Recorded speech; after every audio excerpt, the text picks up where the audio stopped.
I mean, I don't know. Like, I think Louis knows kind of how I take, like, 'cause several people in chat know how I take this. And I think people, it's not a popular opinion.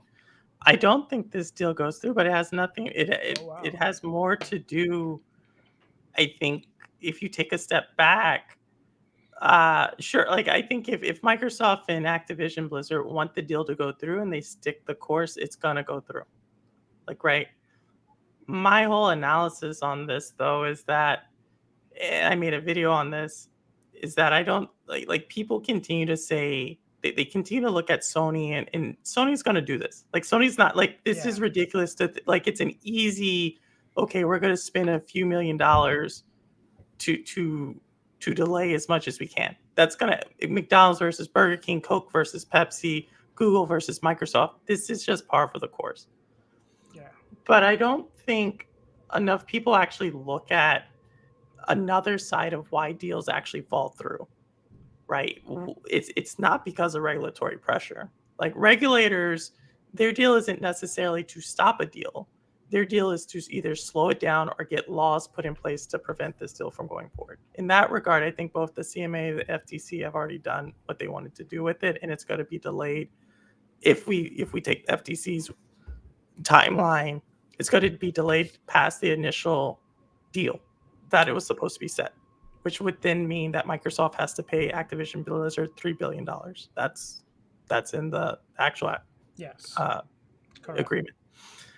But I don't think people actually ask themselves enough times what created this deal to begin with. And that's where everything for me relies. Like, everybody's like, oh yeah, Microsoft, and we continue to believe it with the Xbox, but why was this deal put in place in the first place? And it's not because Activision Blizzard was doing bad. It's not because they were losing money and they needed to be bailed out. It's not like Microsoft said, yo, we're going to go buy Activision Blizzard.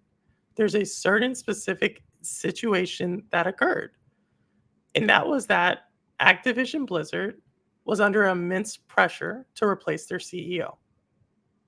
That's what happened in the fall of 2021 with the sexual harassment claims. Like, it was, and even during then, Bobby Kotick said, I do not want to step down. I think this whole thing has been just a gamble for Bobby Kotick to get out of that negative press cycle and then eventually still remain in power as CEO. I don't like, no one, like, just to me, we continue to forget who the players are, what led to this deal, and do those factors, and does that environment still exist? And I'm going to tell you, it doesn't. Activision Blizzard at the time, there was three things. Bobby Kotick was getting pressure to step down for sexual harassment claims.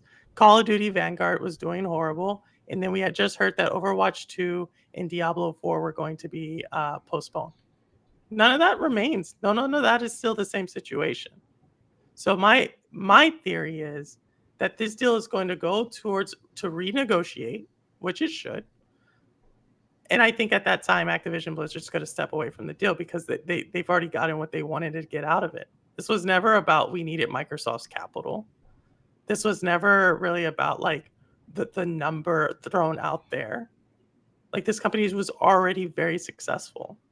So for me to think that the person who brought Activision, people don't know the history of Activision, but Bobby Kotick pretty much brought that company from bankruptcy to the juggernaut it is today. To think that he's just going to hand the keys over to an inferior CEO of a gaming company, I think this misses, like, human nature.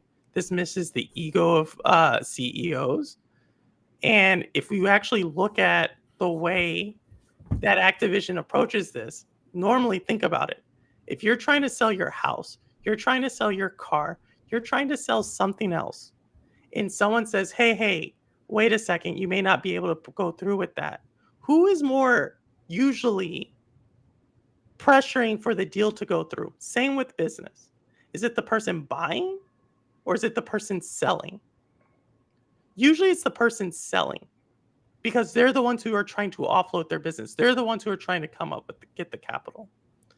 And so I think this plays out again there. What have you heard from Bobby Kotick? What have you heard from Activision Blizzard? If anything, you've actually heard the exact opposite. You've heard that if Activision Blizzard does not get bought, Bobby Kotick stays as CEO. That's the only news we've recently heard from Activision Blizzard. You bringing a great point, and you actually made me think about a question. And what about this scenario? Because we heard that Microsoft, they're making the deal, and we heard about the whole politician, everything that going on with Bobby Kotick, but they have never mentioned that they're gonna remove him. What if in this deal they promise him that he will keep his position? He can't. Bobby Kotick, he took a pay cut last year, and so here I see some stuff in chat right now. Activision Blizzard shares were down immensely, and that's why you were getting investor pressure for him to step down. Now that Activision Blizzard was one of the most profitable companies last year, investors are actually saying that potentially Activision, some analysts are saying that's worth more than $95 a share. So you got one of your biggest things, and you also don't hear employees. The other thing is that this entire deal is basically negotiated by Bobby Kotick, right? He sits on the board. He's a CEO and he's a chairperson of the board. It was basically all negotiated by him. But let's say he doesn't step down. It's still the ego. You were the king. You were the king person, or literally the king person. If you think about he owns King Games, right? But you were the top CEO, making over 36 million, and now he makes 25 million. And you're going to go report to Phil Spencer? But let me ask you this other question. If I'm an investor for AVK, what makes me think that if the deal falls through, that they're not going to be in the same position they were before the deal? I think you will be, but I think that's why they've already started to announce that if the deal does fall through, that they're going to do either a $3 billion share buyback, or they're going to give out $3 billion in dividends, both of which help support the share price of the stock price. But yeah, your shares would go down. But when you're thinking of an investor, you have to think of, is $95 in August going to be worth the same as potentially $110 in August 2024? That's the type of math you have to do as an investor. And when you think of what the tailwinds that are pushing that forward, you already have Call of Duty and the massive franchise that's doing. You're about to come out with Diablo 4. You have a couple of other franchises there. And oh, by the way, like I said, as far as game companies go, especially AAA games, they are AAA studios. They were one of the top ones last year. So you have to think that when interest rates start to drop again, that they are going to ride that wave up again. Like, that's the kind of calculus. But it's not just me who's thinking this, right?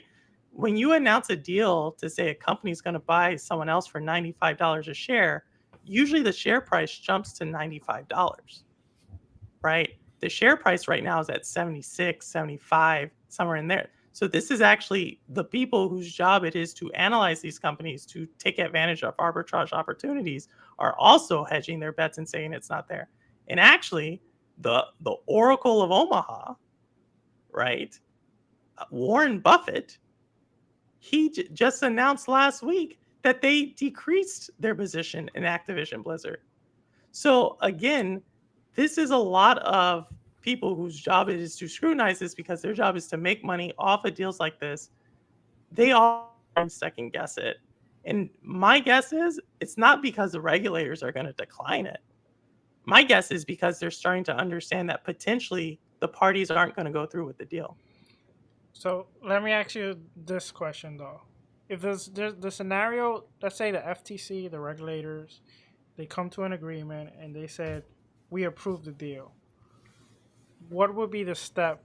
Because you seem to know, more. So fun speculation. Let me see. Do you think Bobby Kotick will be like, okay, I never mind, I don't want to do the deal, or what would be like, what would be the action for them to like break the deal then?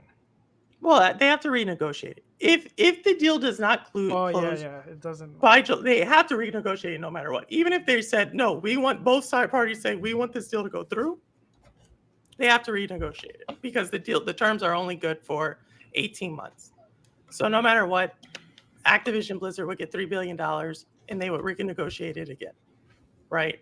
So, but at that point, right, Activision Blizzard can easily just say, no, we're going to step away from this deal, right? It's no longer in our benefit of our shareholder value. We think we're worth more than $95 a share. And if they can prove that on paper, that happens. And to people's point, yes, the shares have been trading based upon the feelings of the deal. But if it's so sure that the deal is going to go through, it would trade much closer to the premium of $95 a share. The fact of the matter is, the street, Wall Street, and many of those institutional investors have lowered their exposure to Activision Blizzard on the chance that they understand that it's going to probably drop and then eventually build back up after interest rates start going down.